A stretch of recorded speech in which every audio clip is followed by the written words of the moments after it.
और फ्रेंड्स आप देख सकते हैं कि हमारे पास ये पीसीबी है जी, ओरिएंट का डीसी इन्वर्टर एयर कंडीशनर तो रिपेयरिंग के लिए हमारे पास आया है। तो इसमें मसला ये हुआ है कि जो कस्टमर है उसने खुद ही जी आउटडोर धोया है, और आउटडोर धोने के बाद जब उसने दोबारा जो यूनिट को स्टार्ट किया है तो फिर जी ये पीसीबी जो है वो ब्रस्ट कर गया है और ये काफ़ी ज़्यादा हद तक ख़राब हो चुका था। तो चलिए मैं आपको बताता हूँ कि इसमें मैंने किया क्या है जी। तो देखें यहाँ पे इसका जी ये कैपेसिटर ख़राब था, फूला हुआ था, तो मैंने चेंज कर दिया है। यहाँ पे ये चेंज किया है, इसकी तकरीबन ये ब्रस्ट कर गया होता पूरा इसका सिस्टम। तो मैं आपको दिखा देता हूँ क्या क्या चीज़ें ख़राब थी इसमें। यहाँ पे देखें ये वाला कैपेसिटर, तो ये वाला कैपेसिटर मैंने चेंज किया है। इसके बाद आईपीएम चेंज किया है, इसकी आईजीबीटी चेंज किया है, डायोड चेंज किया है, ब्रिज रेक्टिफायर को चेंज किया है। तो तकरीबन काफ़ी मैंने इस पर चीज़ें जो चेंज की हैं। तो अब यहाँ पे मसला ये आ रहा है कि जब मैं इसको ऑन करता हूँ तो ये जो बग़ैर कम्युनिकेशन के, यानी कि जब इंडोर के साथ अटैच करने से पहले ही इस पर एक एरर आ रहा है। तो वो एरर को समझने की ज़रूरत है कि वो क्यों एरर आ रहा है, क्योंकि यहाँ पे मैंने जब इसके वोल्टेजेस वगैरह चेक करता हूँ तो ये बिल्कुल ठीक है, इनमें कोई भी ऐसा इशू मौजूद नहीं है। तो चलें एक दफ़ा मैं भी आपको दिखाता हूँ कि वोल्टेजेस वगैरह ये सही शो कर रहा है, लेकिन इसके बावजूद भी ये जो एरर है वो हमें शो कर रहा है।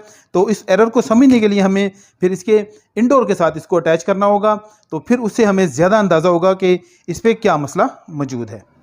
अब यहाँ पे इस पीसीबी को हम इलेक्ट्रिक देते हैं और इसके वोल्टेज भी चेक करते हैं और देखते हैं कि इसमें जो एरर है वो कौन सा आ रहा है। अभी देखें इसके साथ जो इंडोर है वो कनेक्ट नहीं है, सिर्फ डायरेक्ट मैं इलेक्ट्रिक दूंगा और कम्युनिकेशन जो है वो नहीं हो रही, लेकिन फिर भी यहाँ पे एक एरर आ रहा है।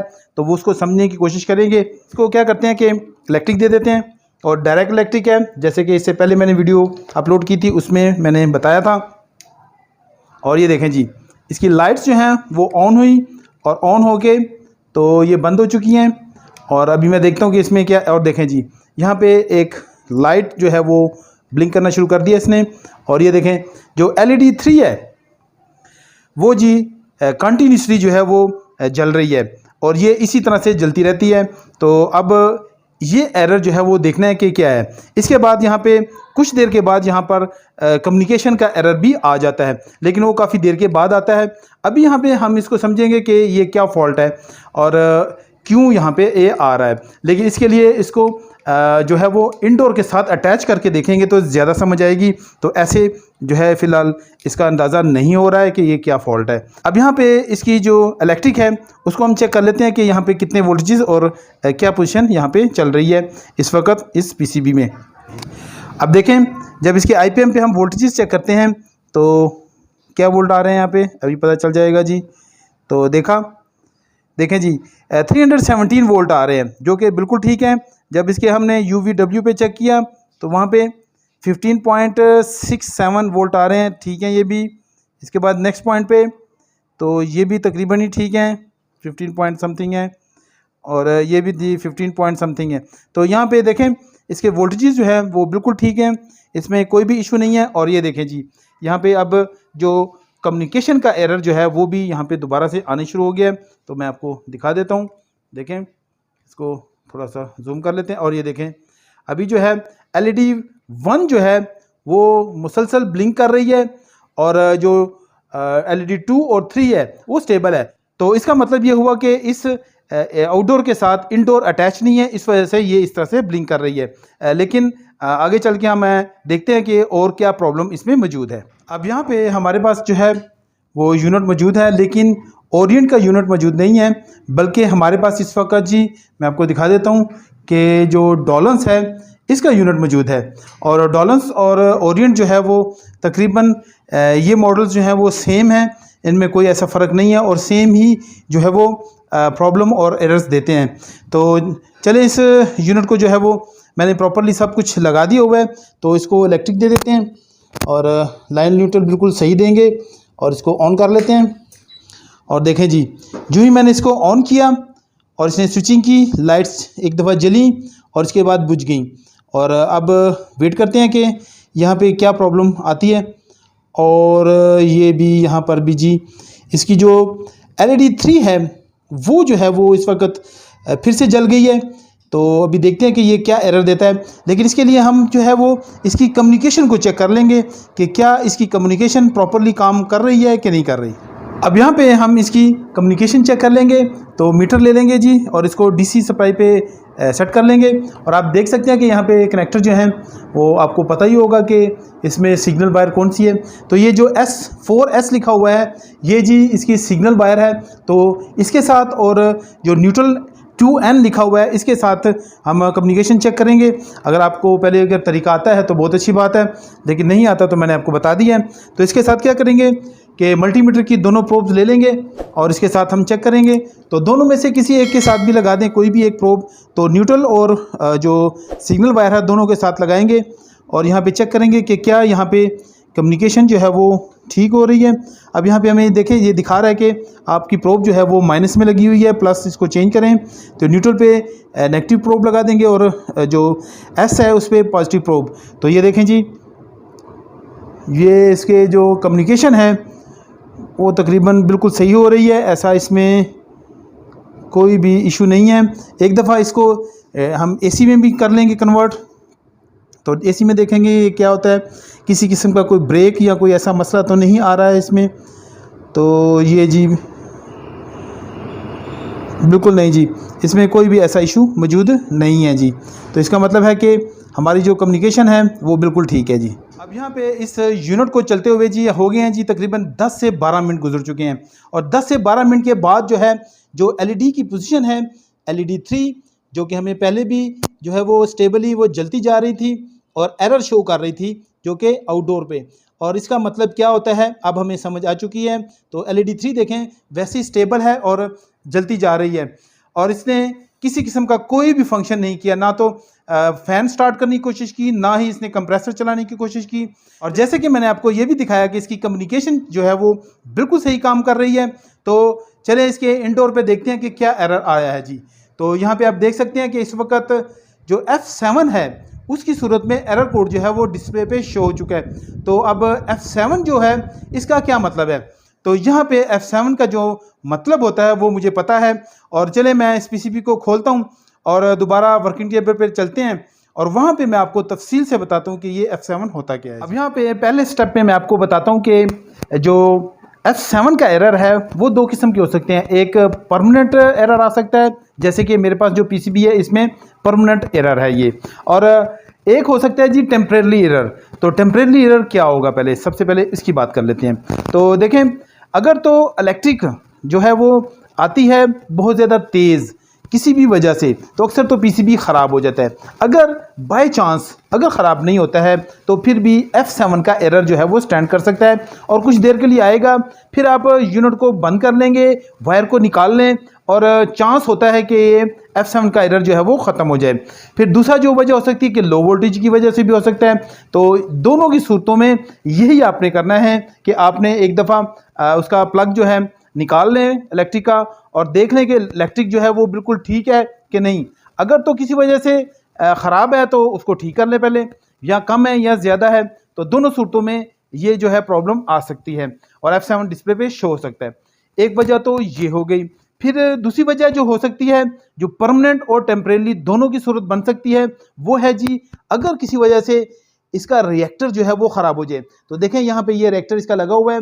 आप अगर अपने रिएक्टर पे के बारे में जानते हैं तो बहुत अच्छी बात है, अगर नहीं जानते तो मैंने इस पर ऑलरेडी एक वीडियो बनाई हुई है तो वो आप ज़रूर देख लें। तो अगर ये किसी वजह से शॉर्ट सर्किट ख़ास तौर पे हो जाता है और इससे जो है वो अच्छे से इलेक्ट्रिक जो है वो फिल्टर नहीं हो रही है तो फिर भी ये आपको प्रॉब्लम दे सकता है। हाई या लो वोल्टेज प्रॉब्लम इसमें आ सकती है, पॉसिबिलिटी मौजूद है, लेकिन ज़्यादातर इसका चांस बहुत कम होता है। लेकिन 100 से आप 1 या 2% चांस इसका रख सकते हैं कि ऐसा हो सकता है, मुमकिन है।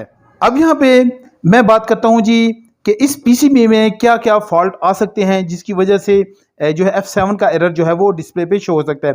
अब इस PCB को हम ठीक भी करेंगे कि इसमें जो फॉल्ट है वो भी निकालेंगे, लेकिन पहले मैं आपको नॉर्मली जो पॉसिबिलिटीज़ हैं वो मैं आपको बता देता हूँ। तो देखें यहाँ पे जो इसका ये दोनों कैपेसिटर्स हैं अगर किसी वजह से शॉर्ट सर्किट हो जाते हैं या फिर वीक हो जाते हैं तो यहाँ पे लो वोल्टेजेस और हाई वोल्टेजेस का प्रॉब्लम आ सकती है। अब इसकी क्या वजह है कि मैं ऐसा बोल रहा हूँ। तो देखें यहाँ पे जितने भी आज के दौर में, आज के इस मॉडर्न दौर में जितने भी पीसीबी डिज़ाइन किए जाते हैं तो उनमें क्या किया जाता है कि सैम्पलिंग की जाती है, जो एसी इलेक्ट्रिक है उसकी भी और जो डीसी इलेक्ट्रिक है उसकी भी, तो दोनों को ही सैंपल करके तो माइक्रो कंट्रोलर को बताया जाता है कि यहाँ पे सब कुछ ठीक है, अच्छा है। लेकिन अगर कोई भी मसला आए तो फिर बता दिया जाता है कि यहाँ पे सैम्पलिंग अच्छी नहीं हो रही है, तो आप जो है इसको बंद कर दे सिस्टम को। तो इस तरह से ये सिस्टम जो है वो काम करता है। अब यहाँ पे वो कौन से सर्किट्स हैं तो वो मैं आपको बताता हूँ कि जो एसी सैम्पलिंग करते हैं और जो डीसी सैम्पलिंग करते हैं, जिसकी वजह से माइक्रो कंट्रोलर को ये पता चलता रहता है कि वोल्टेजेस जो है वो डीसी और एसी दोनों ठीक आ रहे हैं, तो इसकी वजह से ही ये प्रॉब्लम आ रही है। तो चलिए मैं आपको बता देता हूँ कि कौन कौन से हैं। तो वैसे तो अक्सर जो स्विचिंग आईसी होता है इसमें भी ये सिस्टम लगाया जाता है, लेकिन चूंकि यहाँ पे स्विचिंग आईसी जो है इस वक्त बिल्कुल परफेक्टली काम कर रहा है और अपने वोल्टेजेस जो है वो प्रॉपर तरीके से बना रहा है, तो अब यहाँ पे हम ये कह सकते हैं कि जो हमारा स्विचिंग आईसी है उसमें कोई मसला नहीं है। लेकिन प्रॉब्लम यहाँ पे, जैसे कि मैंने आपको पहले ही बताया कि इसमें दो सर्किट बनाए गए हैं जो कि एसी इलेक्ट्रिक और डीसी इलेक्ट्रिक की सैम्पलिंग करते हैं। तो चलिए मैं आपको दिखाता हूँ कि वो सर्किट कौन कौन से हैं। तो यहाँ पे जो एसी इलेक्ट्रिक है, जब इसमें एंटर होती है और फिल्टरिंग के बाद, देखें ये फिल्टर सिस्टम है, यहाँ पे फिल्टर होने के बाद एसी इलेक्ट्रिक, डीसी नहीं एसी इलेक्ट्रिक, इसको यहाँ पे सैंपल किया जाता है। सैम्पलिंग जो है वो माइक्रो कंट्रोलर को बताया जाता है कि यहाँ पे जो इलेक्ट्रिक आ रही है वो बिल्कुल ठीक है। तो यहाँ पे आप देख सकते हैं कि यहाँ पे कुछ रेजिस्टेंस लगी हुई हैं और ये 3 रेजिस्टेंस लगी हैं, देखें ये वाली 3, तो ये आपस में सीरीज़ में लगी हुई हैं। और यहाँ पे इसके बाद ये देखें जी, यहाँ पे चूँकि कैपेसिटर्स हैं कुछ अच्छे से नज़र नहीं आ रहा है, तो यहाँ पे जो ये वाली 3 रेजिस्टेंस हैं ये भी इसी काम के लिए लगाई गई हैं। और ये तीनों जो है वो 3 जो है वो लगाई गई हैं जी फेज़ के ऊपर और 3 लगाई गई हैं न्यूट्रल के ऊपर। तो तीनों जो है वो सैम्पलिंग करती हैं और ये सैंपल जो है यहाँ पे हो रहे हैं। देखें ये आ रहे हैं जी यहाँ पे ये 2 कैपेसिटर्स आप देख सकते हैं, मैं थोड़ा जूम कर लेता हूँ। तो ये देखें जी यहाँ पे ये 2 कैपेसिटर्स ये हैं, इसके बाद ये कुछ रेजिस्टेंस हैं और यहाँ पे ये 2 डायोड हैं। तो ये जो है इसके ज़रिए से यहाँ पे सैम्पलिंग की जाती है और यही आईसी जो है आगे सैंपल करके तो ये माइक्रो कंट्रोलर को पैगाम दे रहा होता है कि यहाँ पे सब अच्छा है। अब ये तो होगी जी इसकी एसी इलेक्ट्रिक, और यहाँ पे मैंने चेक किया है यहाँ पे सब कुछ बिल्कुल ठीक है। लेकिन यहाँ पे मसला कहाँ पे आया था जी, डीसी के बाद, यहाँ पे डीसी होने के बाद क्या हुआ था, कैपेसिटर्स इसके आईजीबीटी इसके तकरीबन तमाम चीज़ें जो थी वो ख़राब थी। अब यहाँ पे मसला भी जो है वो डीसी में ही है, तो मैं वो भी आपको बता देता हूँ कि डीसी की सैम्पलिंग कैसे हो रही है। अब यहाँ पे सबसे पहले मैं आपको बता देता हूँ कि इसके जो नेगेटिव पॉइंट है उसकी सैम्पलिंग कहाँ से हो रही है। तो देखें आप देख सकते हैं कि यहाँ पे कैपेसिटर के साथ ये 2 लाइंस जो हैं आ रही हैं। तो जो ऊपर वाली लाइन है ये जी नेगेटिव पॉइंट के साथ जुड़ी हुई है और यहाँ पे आके तो रजिस्टर नंबर 75 है उसके अंदर आ रही है। तो आप देख सकते होंगे ये रेजिस्टेंस 75 है, इसके साथ आगे जुड़ जाती है और उसके बाद फिर आगे सिस्टम में जाती है। तो यहाँ पे इसका जो नेगेटिव पॉइंट है यहाँ से सैंपल किया जा रहा होता है, इसके बाद इसका साथ पॉजिटिव की भी जो है वो सैम्पलिंग की जाती है। तो पॉजिटिव के लिए इसमें कौन सी लाइन है जी वो भी मैं आपको दिखा देता हूँ। तो यहाँ पे आप देख सकते हैं कि ये डीसी जो इलेक्ट्रिक है इसकी जो पॉजिटिव जो सैम्पलिंग है वो यहाँ से की जाती है जी।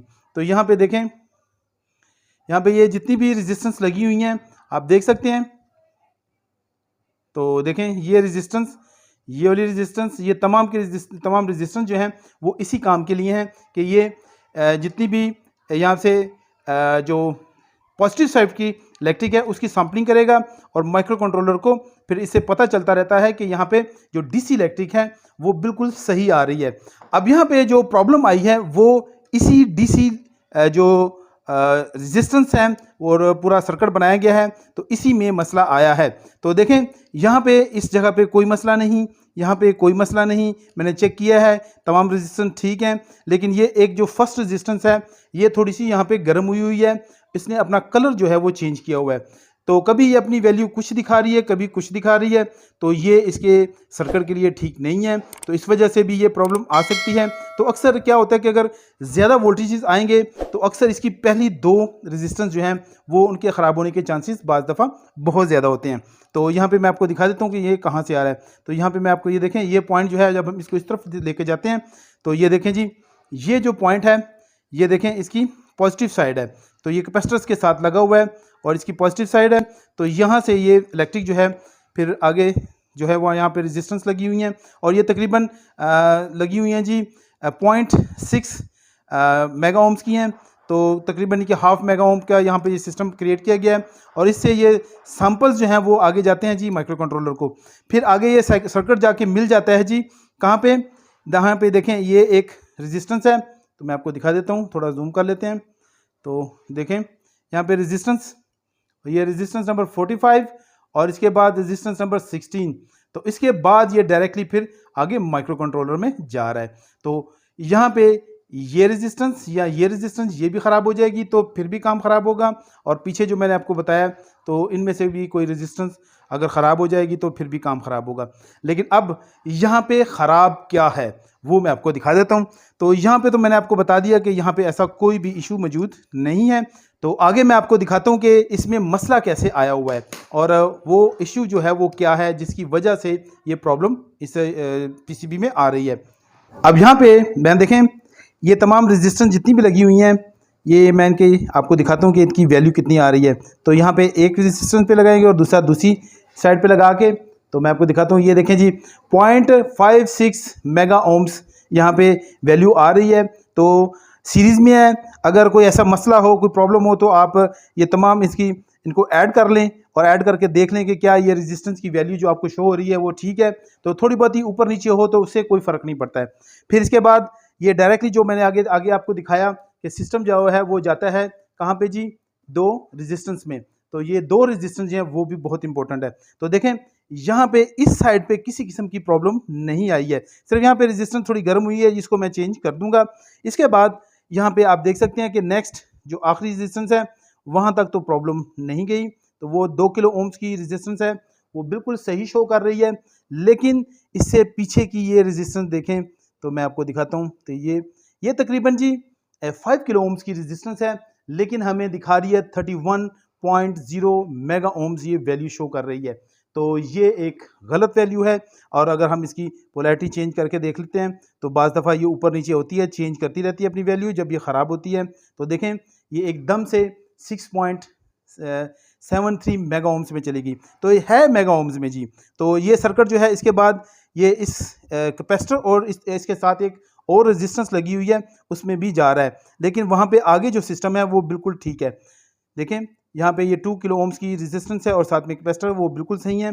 तो यहाँ पे ये एक रेजिस्टेंस चेंज करेंगे और ये पीछे बैक पे जो एक रेजिस्टेंस है इसको चेंज करेंगे। तो दोनों को चेंज करने के बाद मुझे उम्मीद है कि ये सर्किट बिल्कुल ठीक हो जाएगा। अब यहाँ पे मैंने इस पीसीबी में जी वो चेंज कर दिया है रेजिस्टेंस को, तो मैं आपको दिखा देता हूँ। तो बहुत ही मैंने सफाई के साथ ये काम किया है। तो ऐसे नॉर्मली अगर यहाँ पे आपको मैं शो ना करूँ तो कोई भी नहीं जान सकता कि मैंने ये रेजिस्टेंस चेंज किया है। तो देख सकते हैं रेजिस्टेंस नंबर 45 इस वक्त चेंज हो चुकी है, लेकिन लगता नहीं है कि ये चेंज हुई है। अब यहाँ पे मैं इसकी आपको वैल्यू भी शो कर देता हूँ कि इस वक्त इसमें वैल्यू क्या आ रही है, क्योंकि जब आपने ऐसा काम करना है तो आपको फिर इसका रिज़ल्ट भी पता होना चाहिए कि इसमें रिज़ल्ट क्या आता है। देखें मैं इस रेजिस्टेंस की वैल्यू चेक करूँगा तो आप देख सकते हैं कि मैं इस पर लगाया तो दोनों साइड पे मैं चेक करता हूँ तो ये कितने पे स्टेबल होती है जी। ये देखें जी 7.30 किलो ओम्स ये शो कर रही है, क्योंकि मैंने अभी वीडियो बनाने से पहले इसमें इलेक्ट्रिक दी थी।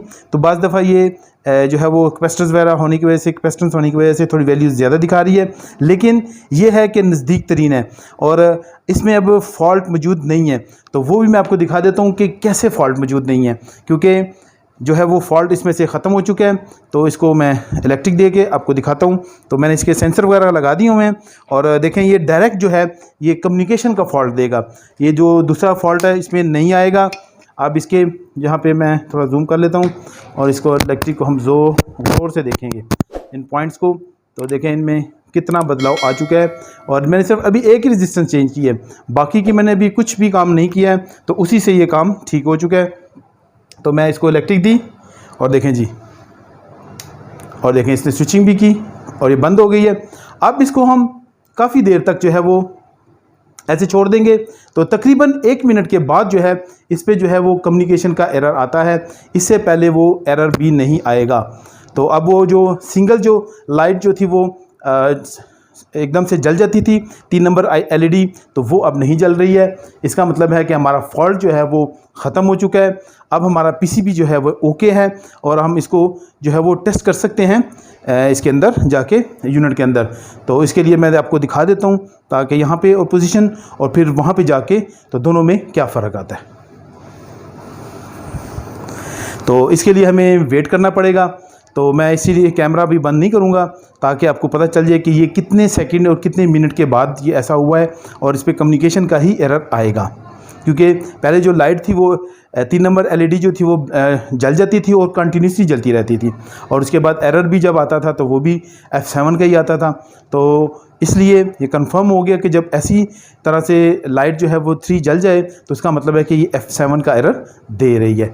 और डायरेक्टली यानी कि हम इंडोर के साथ अटैच किए बगैर ही ये समझ जाएंगे कि ये वैल्यू इस वक्त ये जो कुछ प्रॉब्लम है ये F7 की है। और F7 मैंने आपको बता दिया कि F7 जो है under voltage over voltage protection problem है, यानी कि वहाँ पे कोई ना कोई ऐसी चीज़ प्रॉब्लम आ चुकी है जिसकी वजह से जो है वो माइक्रो कंट्रोलर सेंस नहीं कर पा रहा है। और इस वक्त देखें इसकी लाइटें भी जो है वो जल गई हैं, और देखें अभी ये डायरेक्टली जो है वो कम्युनिकेशन एरर पे गया है, और इसकी सिर्फ LED 1 जो है वो ब्लिंक कर रही है, बाकी 2 लाइट्स जो हैं वो जल रही हैं लेकिन स्टेबल हैं। तो अब इसका मतलब ये है कि ये कम्युनिकेशन प्रॉब्लम है। अभी इस आउटडोर के साथ जब हम इंडोर अटैच कर देंगे तो ये भी जो है प्रॉब्लम नहीं आएगी।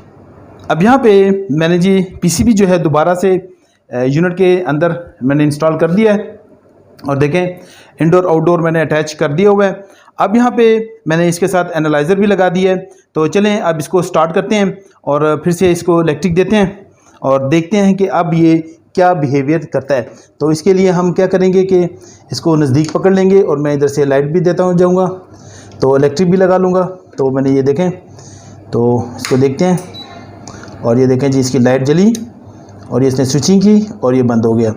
अब यहाँ पे हमें कुछ देर के लिए वेट करना पड़ेगा कि ये जो यूनिट है वो स्टार्ट हो जाए। तो तकरीबन यहाँ पे 2.5 से 3 मिनट का वेट तो हमें करना ही पड़ेगा। तो सबसे पहले तो देखें इसका इंडोर को स्टार्ट कर लें जी, क्योंकि इंडोर तो बंद पड़ा हुआ है। तो इंडोर को स्टार्ट किया और ये देखें जी ये स्टार्ट हो गया जी, और फ़ौरन स्टार्ट हो गया। और देखें तमाम IGBTs जो हैं वो ऑन हो चुके हैं, और देखें लाइट भी जो है वो ब्लिंक कर रही है, लेकिन ये कोई एरर नहीं है, ये इसकी नॉर्मल ब्लिंकिंग है। और तमाम लाइट्स जो हैं वो जल रही हैं, तीनों LEDs जो हैं वो जल रही हैं। तो ये फंक्शन करते हुए ये इस तरह से जलती हैं। और यहाँ पे हमारे देखें तमाम के तमाम IGBTs ऑन हो चुके हैं। अब हम इसको ज़्यादा देर के लिए नहीं चला सकते क्योंकि इसके ऊपर हीट सिंक नहीं लगी हुई। तो चलें हमारा यूनिट अभी ठीक हो चुका है।